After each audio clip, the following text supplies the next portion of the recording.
Hello there, welcome back to my channel, World War II Books Where to Start. I am Field Marshal Gerd von Rundstedt, the crankiest Field Marshal you're ever likely to meet.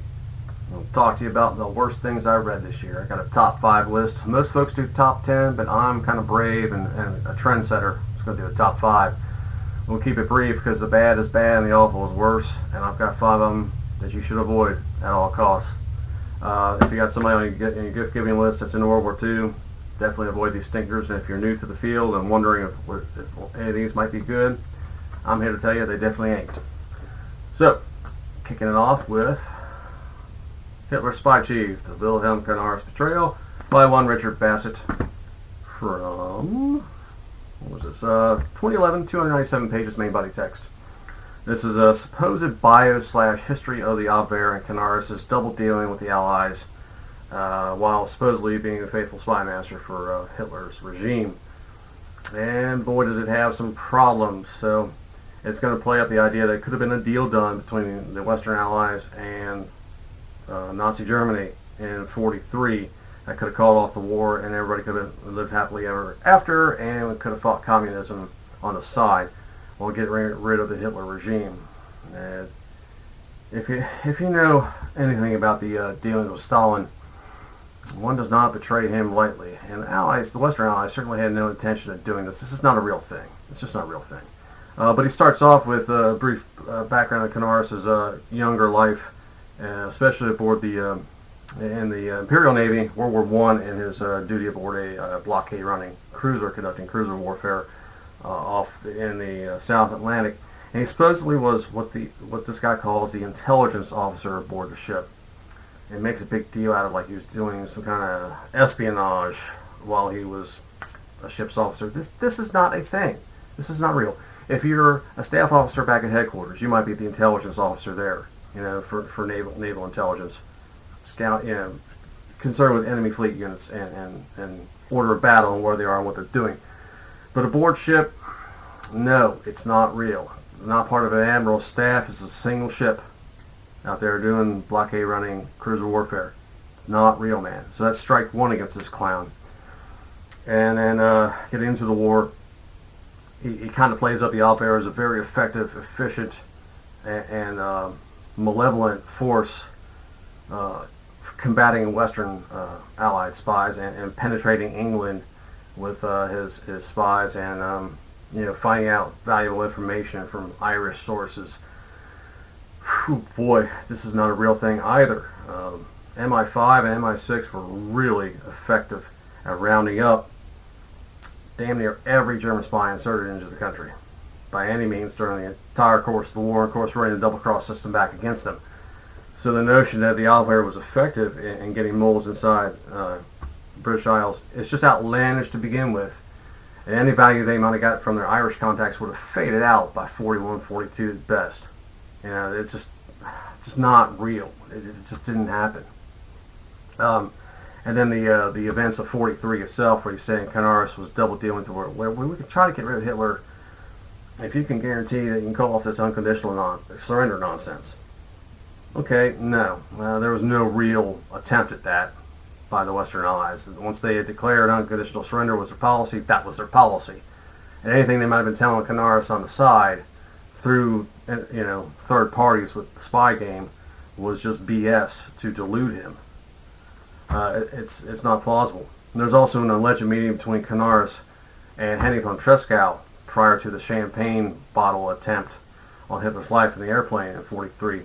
I don't think this meeting took place. I don't think this is real either. I've read several accounts of that assassination attempt, and I don't remember Canaris' name ever coming up in this. This was cooked up on their own, the German resistance, without Canaris, who they kept at pretty good arm's length, not knowing his true intentions.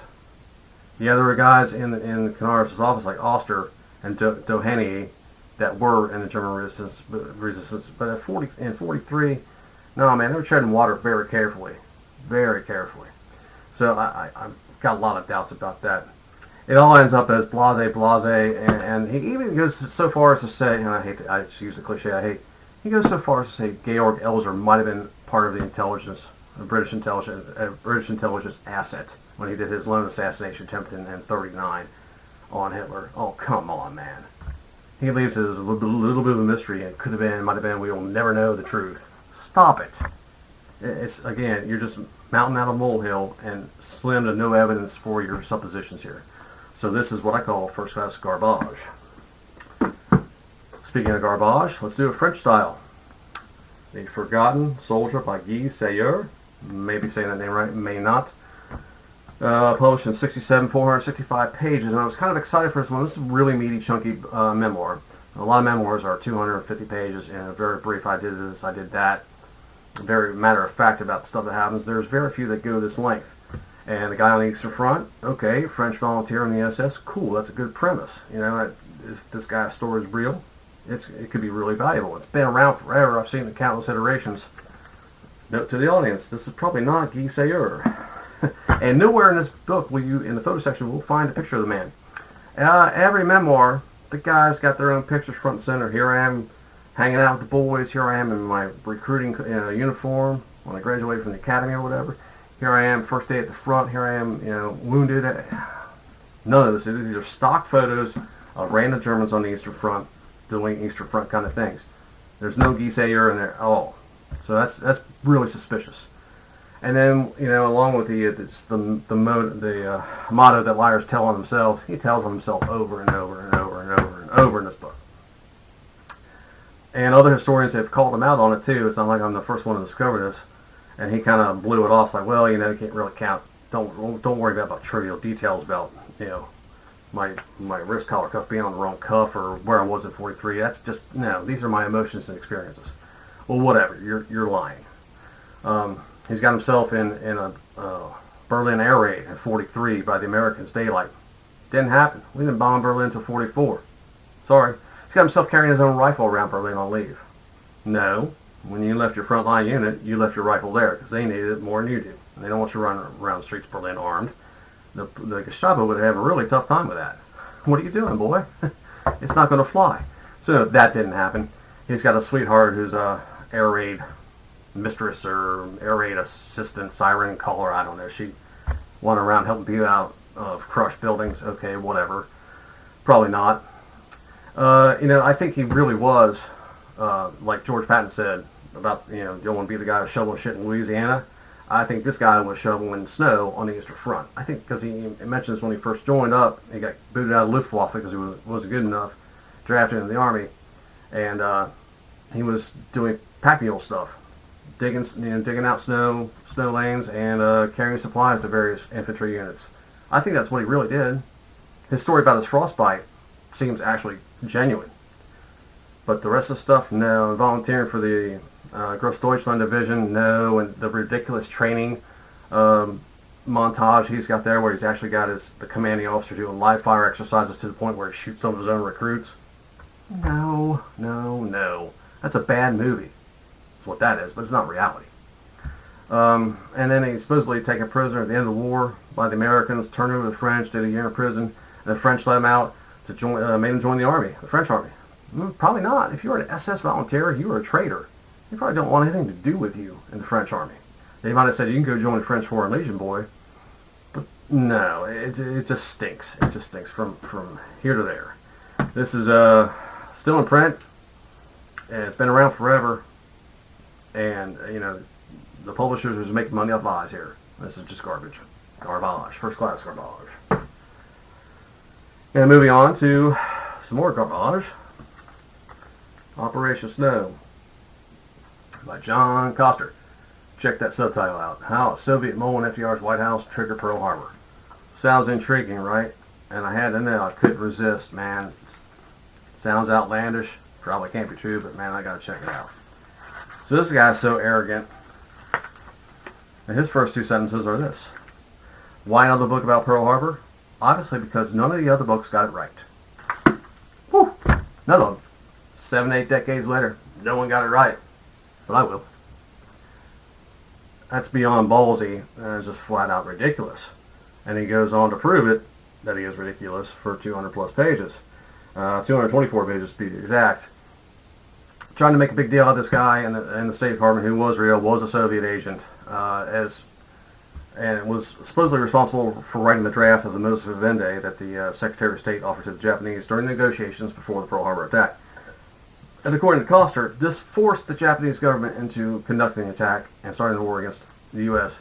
instead of attacking the Soviet Union. Hence the need for the Soviet mole inside the State Department. So the whole point of the attack on Pearl Harbor was that the Japanese had rejected the idea of going to war against the Soviet Union for the resources in Manchuria and Soviet borderlands, instead opting for the oil fields in the Pacific Ocean on the individual islands. That was the whole point of this charade with the negotiations with the ambassador and the Secretary of State, to disguise their actual military movements. Whoever offered a modus vivendi for a new point of negotiations, and whatever it said, did not force the Japanese government into doing anything. They had already set their policy. So this contention is garbage from the start. The logic is not there. It's bad. It's bad. Now he goes on after the Pearl Harbor attack to chase the rest of this life of the Soviet mole. He was put on trial, congressional testimony, eventual suicide, and Forrest Whitaker gets in there, some other 50s famous Soviet spy was Whitaker Chambers. That's it. Sorry, Whitaker Chambers. He's brought in there too. It's ridiculous, and I had to check the bibliography afterwards to see his sources. And he actually had the balls to list feature films he watched. A lot of them are propaganda movies made during the war, but then he lists Michael Bay's Pearl Harbor from 2001. When you watched a feature film to help you write a book about Pearl Harbor? Look, Mom, no hands. I can write a new book. Man, 7 at a time is great. Stop it. You're not a professional anything, except a professional clown. So, yeah, just avoid at all costs Operation Snow. Not worth your time. Number 2, No Simple Victory by Norman Davies. From 07, 490 pages, and it's a thick one, man. It's a thick one with lots of dense text. Whew, boy, he's going to tell you how, why we did it, and he's really specific. It's all about Europe. The Pacific just does not matter at all. Anybody who suffered and died due to Japanese aggression out there, could care less, man. It's all trash to him. The only thing that matters is Stalin. And after that wonderful introduction, he's going to whack you over the head from page 73 to 130 with a condensed recitation of the course of the events of the war in Europe. The whole shebang. Everything that had any significance. Chronologically. Not even just a brief outline or bullet points. No, he gives you a paragraph about every event. So after that ridiculousness, then it's on to his grand revelation, why it wasn't a simple victory, with a stunning revelation that the Soviets were bad too, and Stalin was bad.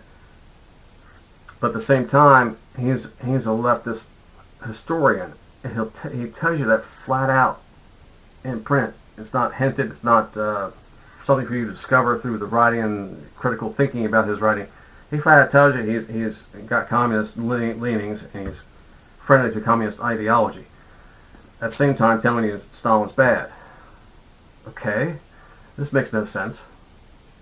No sense at all. This should not be put out front and center like it's a university lecture class or something. This is supposed to be a serious attempt at explaining the war. And it's just bad. So after that, it's more slogging, and there's nothing really revelatory here or ground shaking that he's going to pop out of the woodwork and say, "Hey, Eureka, I got it." No, it's a snoozer, and a plotting snoozer. Just throw it to the side, forget it ever happened. Better yet, don't pick it up. And number 1 on my awful list, The Bomber Mafia by Malcolm Gladwell. Just published last year, 210 pages, and it's not even worth about 50 pages. This is trash of the first magnitude. So he's going to tell you all about the idea of strategic bombing, to the United States version, to affect military production and cause a nation to surrender without using infantry, and how it devolved into area bombing and firebombing over Japan. And it's going to tell you how the Japanese government, in order to avoid the war, decided to use infantry. And how it devolved into area bombing and firebombing over Japan. And it's going to tell you how the Japanese government, in order to avoid the war, decided to use infantry and firebombing over Japan. We're going to meet all the interesting cast of characters along the way that made this happen, from the inventor of the Norden bomb sight to the guys who invented the incendiary bombs used in Tokyo, to Curtis LeMay, of course, who commanded the Air Force that did the bombing of March in 45 over Tokyo. Okay. And it's told in a very glib, tongue-in-cheek, sneering, he style, with a lot of first person. I went here to interview this guy. I went there to check on this archive. Very unprofessional. Entirely wrong tone to take about a serious historical event in which 100,000 people burned to death. And completely unnecessary. He's not discovering anything new that hasn't been said for decades about firebombing over Japan. Absolutely zero new material revealed here. It's an NPR piece. It could have been done in 10 minutes flat on the radio, over and done with, entirely forgettable. And the publishing house that thought this was a good idea to put in print need to have their heads examined. If you were a serious editor at a publishing house, you read this manuscript and had to make a go, no-go decision on this, this is an easy no-go. Stop it. Go shop it somewhere else. It's not worthy. It's not necessary, and it's entirely inappropriate, tone and style-wise. So, despite all that, common sense, bullshit detector. Do you have a bullshit detector when a manuscript lands on your desk? If you don't, you're in the wrong industry. But apparently, these clowns didn't. And they went and put it out. And for some reason, it does seem to be popular. My library system has like 8 or 10 copies of this thing. And I can't imagine why. And I've seen the bookstores too. It is unbelievably awful. So that's my bit of recitation of the 5 works this year. I think I'm a little angrier with this year than last year. Last year was some laughable stuff. This year is all seriously bad for really bad reasons. 5 books to avoid, man. Don't do it. So I am Gerd von Rundstedt, going back to my estate gifted to me by Adolf Hitler, and I'm going to watch the clouds roll by and dream of a better Germany. Until next time, this is World War II Books, Where to Start.